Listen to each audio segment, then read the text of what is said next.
What's up guys, Josh Mosiman here. Welcome to This Week in MXA presented by O'Neill Racing. In this video, we are talking about the all new 2023 KTM models. 18 new models launched today, Tuesday, and it's an exciting stuff. We're gonna touch on those new bikes. We're also gonna touch on the season finale for the 2022 Supercross season, the riders that are switching teams for outdoors, the riders that are switching teams that they're announcing for next year, and more. Let's dive into it. All right, let's start things off with the 2023 KTMs. You guys have already seen, if you follow Motocross Action, the 2022 and a half KTM 250 and 450 four-stroke models. Cooper Webb, Aaron Plessinger, Marvin Muscan, and Max Volan been riding those models in Supercross this year, and the MXA Wrecking Crew has been testing them over the last few months. We spent a lot of time on those motorcycles. We got videos up where we talked to Roger DeCoster about those motorcycles, and if you want to know about those, you can see it on our website and in the magazine. But now is the exciting day where KTM has launched 18 new models, including the 350 four-stroke that we haven't gotten to ride yet, and all new two-strokes. And the two-strokes are where things get really exciting. Now the two-stroke motocross models are going to be electric starting. They're going to be fuel injected, so you don't have to mess with jets anymore. And they got electric power valves as well. And the biggest news, KTM's coming out with a 300SX motocross specific two-stroke, and it's pretty exciting. So a lot of people, including myself, have done the 300 kit upgrade for the 250 two-stroke models. Now KTM is selling a 300 two-stroke right off the showroom floor, and the 300 two-stroke, it's been produced as an off-road bike, enduro cross-country model for the last couple years. Now they're making a motocross specific one, so very exciting stuff. I'm super excited. We are going to be in Redbud in Michigan just 1 week from today, riding the brand new 2023 KTM, so stay tuned to Motocross Action for updates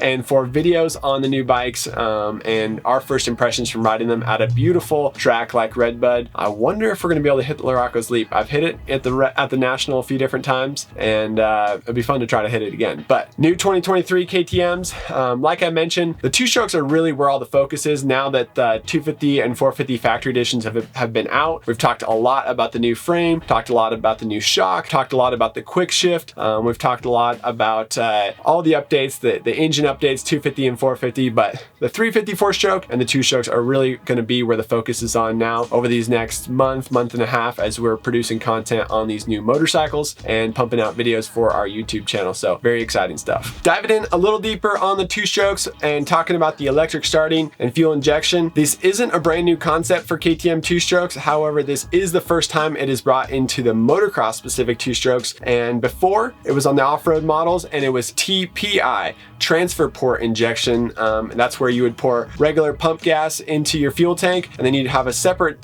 canister where you'd pour oil in, and the bike would mix the oil and fuel for you as you were riding, depending on your elevation, your temperature, just the different jetting specs you needed for wherever you were riding. The bike would do all the electronics for you. Now with these new two-strokes, they are TBI, throttle body injection, just like standard four-strokes are, and just like the current four-stroke KTM models are from KTM. So this should make it a lot better throttle response. We've ridden the TPI models, and they're definitely not as strong off throttle response. Definitely not something that you would want to ride for motocross racing. Now, very excited to see how the new fuel-injected TBI throttle body injection works for these two-stroke motocross specific KTMs. It's going to be a lot of fun. You will still have to use premix, so you'll still have to mix up your own fuel before you toss it in your two-stroke. But I think most people are, most two-stroke riders are okay with that, and it's going to be a lot of fun to try them out and see how they work on the track. In addition to the four-strokes and two-strokes that I just mentioned, KTM also introduced a full lineup of cross-country big bikes, and they offers a full lineup of mini bikes, 85, 65, 50, and the SX E5 electric bike. KTM offers all of those models as well. So new stuff from KTM. The mini bikes didn't get as many changes. The cross-country bikes, they did get all the new chassis, the new engines, and all that kind of stuff. So exciting stuff from KTM. MXA Wrecking Crew, like I mentioned, will be at Redbud next week testing these motorcycles, and it'll be a lot of fun. Stay tuned as we get deeper into these bikes in future videos. Next up, diving into some Supercross news and motocross news now, as we're switching gears.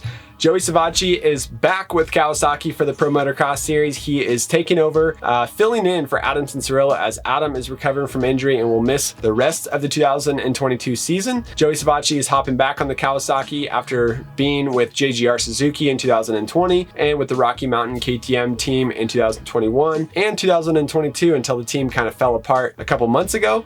Rocky Mountain KTM, it was announced that Rocky Mountain was pulling out of the team as their title sponsor. KTM still is supporting the team, so now it's BBMX Butler Brothers Racing, and Forrest Butler and the team are still trying to figure out what they're doing for the outdoor nationals this year. But Joey Savatgy has found a new home for the summer with Kawasaki, the same team that he rode for before. And Joey Savatgy is also coming off of injury right now. He tore his ACL very early in the Supercross season, and then it was at the San Diego Supercross where he pulled off the track after twisting it again and called it a season right there. Two other Rocky Mountain KTM riders, Shane McElrath and Max Anstey, are both recovering from injury as well, and they're trying to figure out what they're going to do for the outdoor nationals this summer. So lots going on there. Next up, we got to talk about Jeremy Martin signing with the FXR Muck-Off ClubMX Yamaha team. I think I said that backwards, but Jeremy Martin switching from factory Yamaha at Star Racing to the ClubMX Yamaha team, which is a privateer effort that has now just recently started to get Yamaha support. And I'm sure with both Martin brothers, Jeremy and Alex, riding for the team, they will get a lot more support from Yamaha as they move forward. Pretty interesting and exciting stuff. It also sounds like Jeremy won't be riding outdoors this summer as he's recovering from a shoulder injury.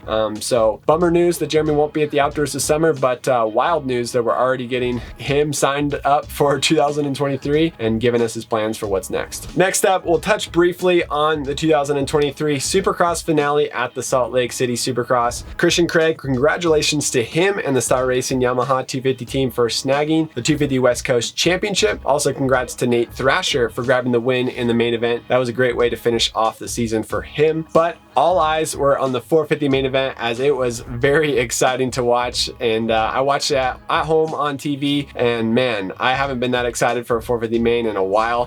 Good times watching that one. Jason Anderson won it, Chase Sexton got second, but I mean, it felt like they weren't even on the track because all eyes were on Malcolm Stewart and Justin Barcia, especially at the halfway point, pretty much to the finish of the race. And even Marvin Musquin and Cooper Webb were dueling it out at the same time as well. So it's funny to watch the battle for third and the battle for fifth being so hotly contested and gaining so much coverage from TV, but also from the fans. You could just hear the roar of the crowd, and I got reports from friends and family that were at the race talking about just how loud it was at the stadium watching it happen. Malcolm Stewart was taken down by Justin Barcia in a wild takeout, and he got back up, passed his way back to the back of Justin Barcia, and I think everybody in the crowd wanted him to get back around Justin Barcia and beat him, score that final spot on the podium.